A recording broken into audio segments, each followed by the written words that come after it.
Amém.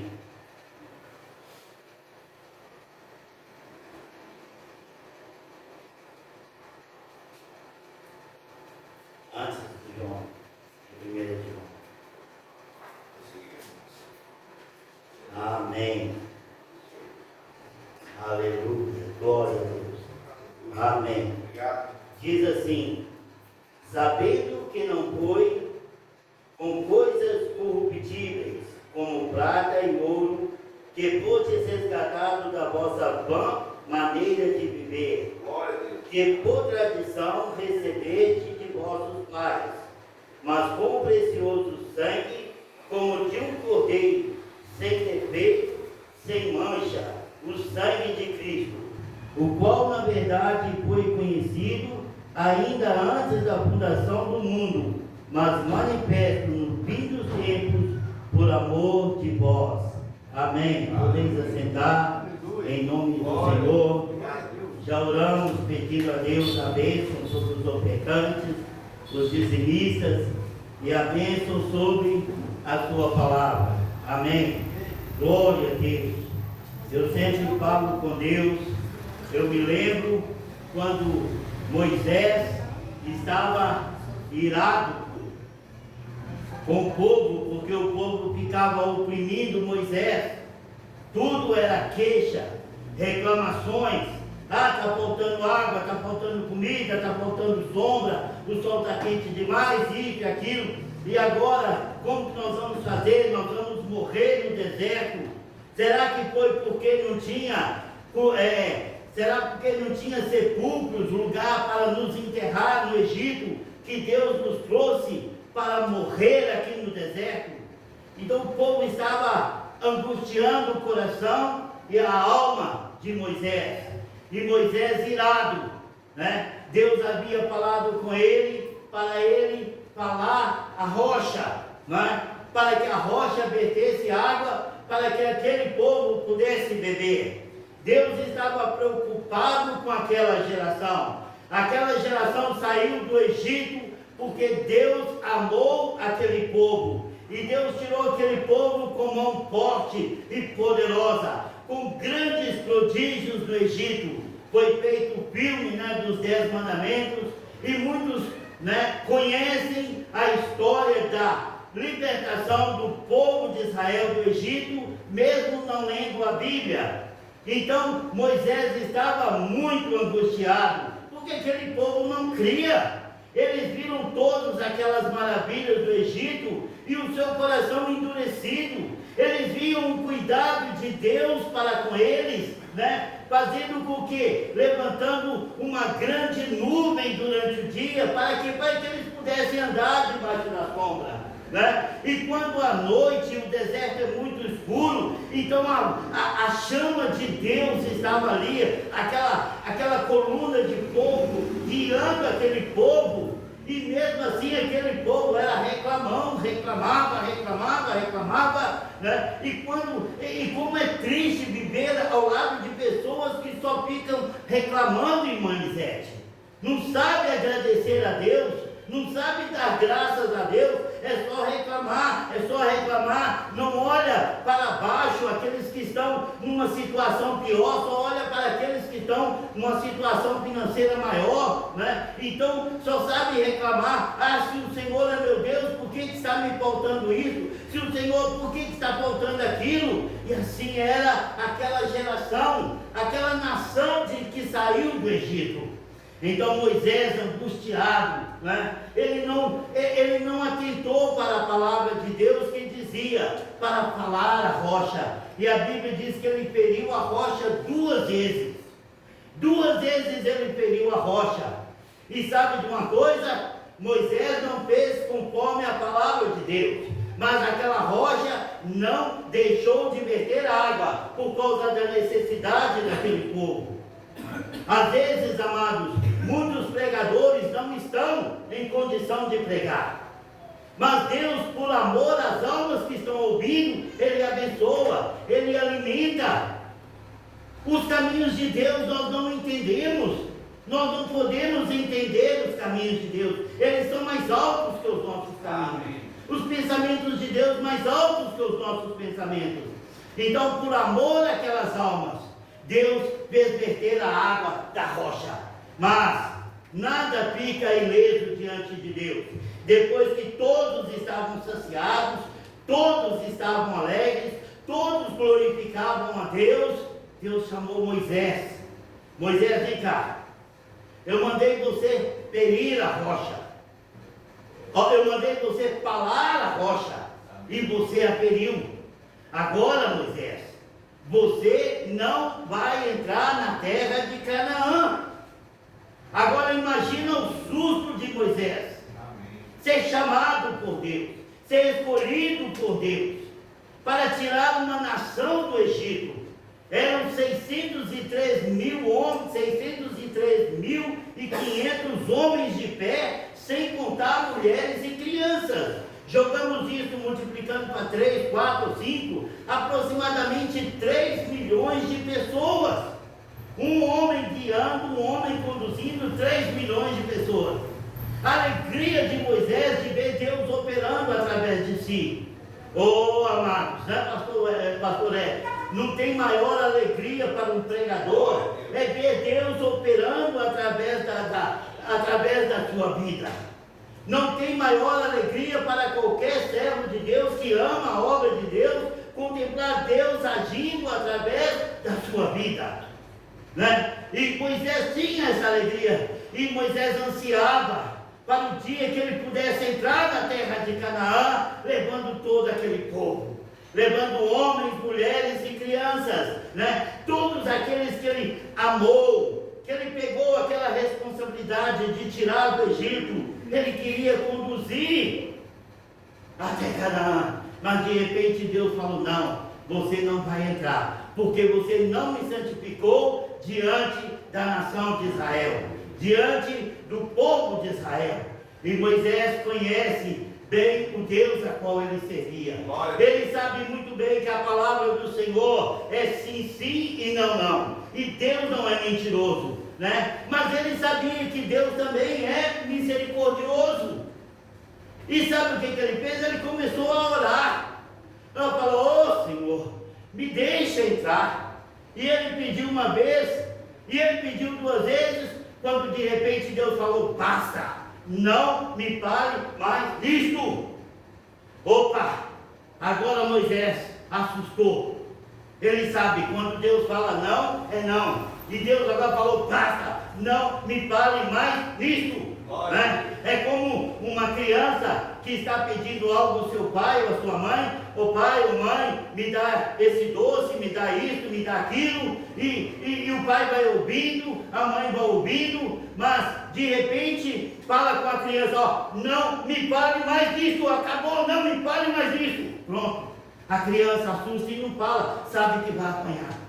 E essa foi a reação de Moisés. Deus falou: basta, não me fales mais disso. Moisés foi proibido de orar, foi proibido de pedir para entrar na terra de Canaã. Então Moisés falou que o Senhor coloque sobre esta grande congregação um homem, que o Senhor levanta um homem capaz para levar esta congregação, porque Moisés amava aquele povo.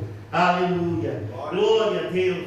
Amados, isso é o valor que nós damos à obra de Deus. Aquele que ama a obra de Deus, às vezes ele se machuca, às vezes ele se prejudica, às vezes ele se esforça, ele chora, ele ora, ele jejua, ele sente quando alguém está desviando da igreja, aquilo tem uma grande dor, né? E ele começa a clamar a Deus.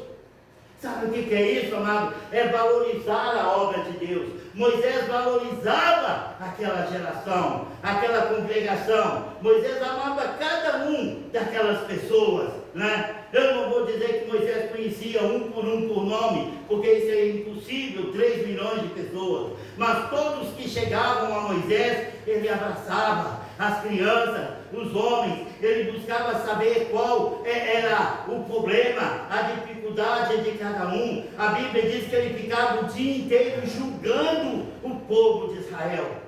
Até que o sogro chegou e falou: ó Moisés, essa carga é pesada demais para você, levanta 70 homens mas peça permissão ao seu Deus.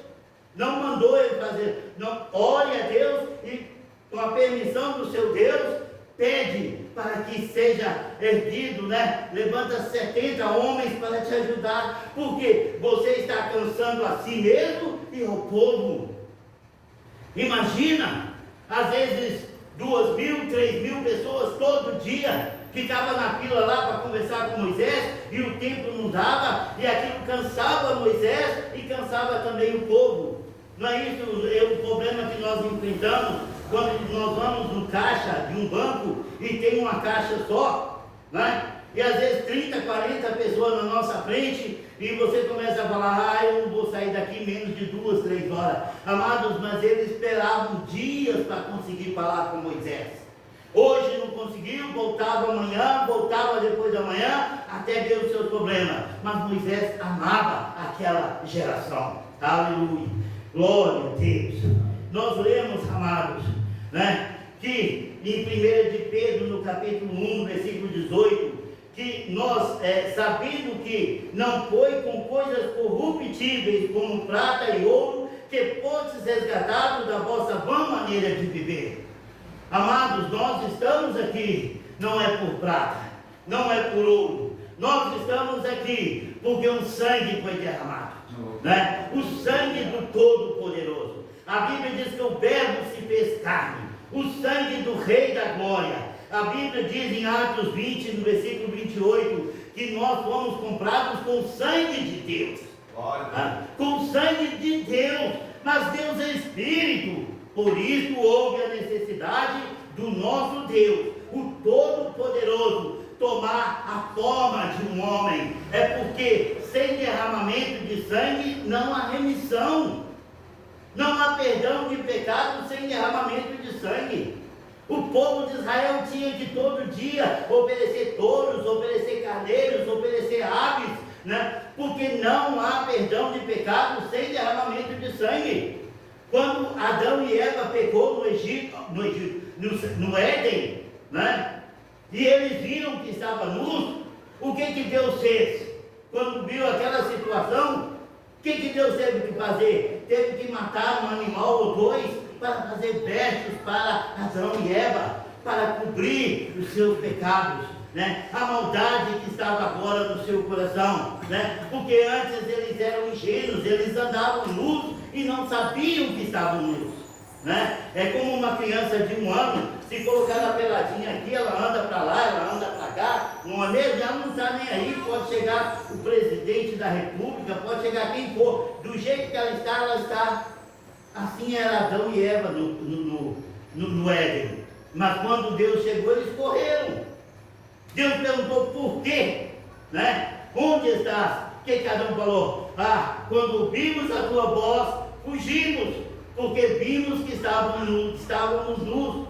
O pecado agora estava, a maldade, né, estava agora nos corações, né? Então, amados, sem derramamento de sangue não há remissão, aleluia. Mas nós fomos comprados com o sangue do Todo-Poderoso, aleluia. Mas com o precioso sangue, como de um cordeiro sem defeito e sem mancha, o sangue de Cristo, aleluia.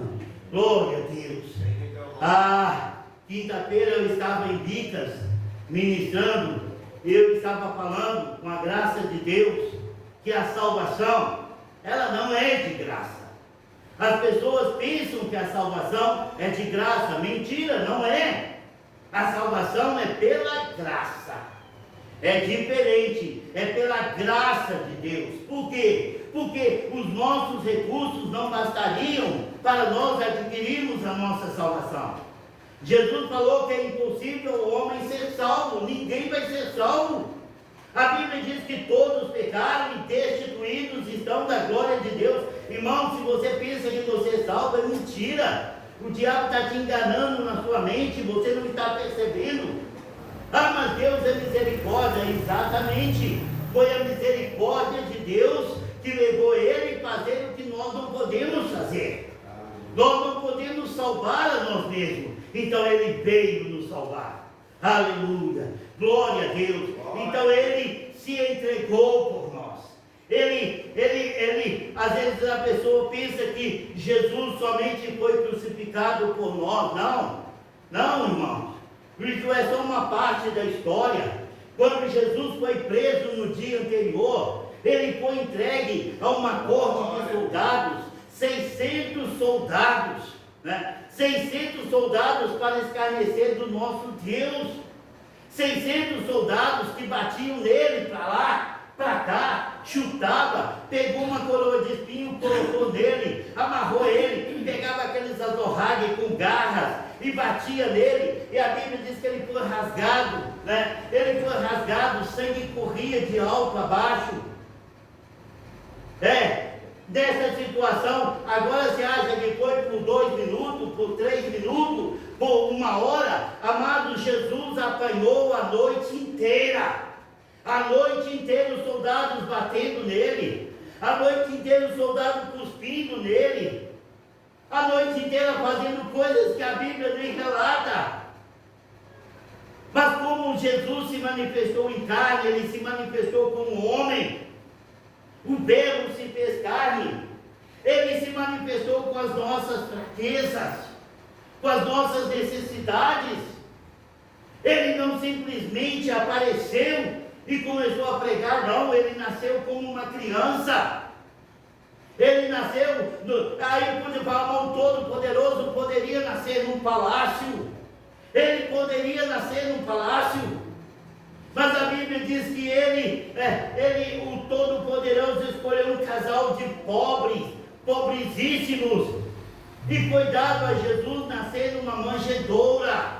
Nem lugar para nascer ele tinha. Nos estábulos, no meio de bois, de cavalos, aquela noite, ali nasceu o Todo-Poderoso. Aleluia. Reis vieram de longe para contemplar o nosso Deus. A estrela guiou os reis para chegar até Jesus. Oh, amado, que a estrela do Todo-Poderoso, que a glória de Deus possa nos guiar para que nós chegamos à presença do Rei da Glória. Porque é a presença do Rei da Glória que vai nos fortalecer. Amados, nós não fomos resgatados com prata e ouro, mas com o sangue de Cristo Jesus. Aleluia! Da nossa vã maneira de viver, né? Nascemos, começamos a buscar os nossos interesses. Cada um de nós tem uma história. Uns, né? Cada um de nós, não somente nós aqui, eu estou falando no geral, uns com os desejos de ser empresário, outros de ser bombeiro, de ser soldado, outros até desde pequeno praticando roubo, bandidos. Não importa o que sejamos, o que fomos, Ele pagou o preço por nós. Não importa o que eu era até 22 anos de idade, Ele pagou por mim, Ele pagou por você. Aleluia, bendito seja Deus. Quando os sacerdotes chegaram e falaram com os seus discípulos, mas o seu mestre, ele come com pecadores, ele come com ladrões, ele come com os fariseus, com os escribas, pessoas que estão sacrificando o povo com os nossos governos, com grandes impostos, tomando o que é nosso. Como dizem aí, né? Que durante o ano, 4 meses do nosso salário é para pagar impostos, né? Então, os discípulos, o povo ficou assim atônito. Mas esse aí é o Messias que nós estamos esperando, mas ele come com pecadores, come com prostitutas. Ele socorre prostitutas, como é o caso daquela que foi pega em adultério. E Jesus falou com eles. Jesus, percebendo o Todo-Poderoso que conhece os nossos corações, Ele falou: não somos sãos que precisam de médicos, mas os enfermos. Eu não vim chamar justos, mas pecadores ao arrependimento. Aleluia. Amados, não importa quem nós fomos, quem nós sejamos, estamos sendo chamados para o arrependimento. Porque Deus não nos quer lançar no inferno. E a palavra diz que todos pecaram e destituídos estão da glória de Deus. Ninguém em si mesmo será salvo. A Bíblia diz que toda a nossa justiça é como um trapo de imundícia perante Deus. Pode perceber isso? Por mais que você faça bondade, por mais que você seja bom, faça caridade, distribui os seus bens, não importa, não vai te salvar.